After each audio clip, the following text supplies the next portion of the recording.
વડોદરાના ગ્રામ્ય વિસ્તારોમાં 3 દિવસથી વીજળી ગુલ છે, જેના કારણે સ્થાનિક લોકો હેરાન પરેશાન થઈ રહ્યા છે।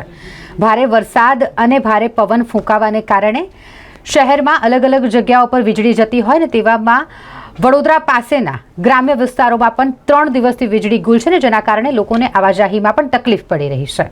વારંવાર જ્યારે વીજળીને લઈને હેરાનગતિ થઈ રહી હોય ત્યારે સ્થાનિક લોકોમાં રોષ પણ જોવા મળી રહ્યો છે। છેલ્લા 2 દિવસની વાત કરીએ તો વડોદરા શહેર અને આસપાસના વિસ્તારોમાં કમોસમી વરસાદ વરસી રહ્યો છે। વાતાવરણમાં બદલાવ આવ્યો છે। ભારે પવન પણ ફૂંકાયા હતા ને જેના કારણે વીજના થાંભલાઓ અને વીજ વાયરોને ભારે નુકસાન પહોંચ્યું છે અને જેથી કરીને શેરખી સહિતના ગ્રામ્ય વિસ્તારોમાં છેલ્લા 3 દિવસથી વીજળી ગુલ છે।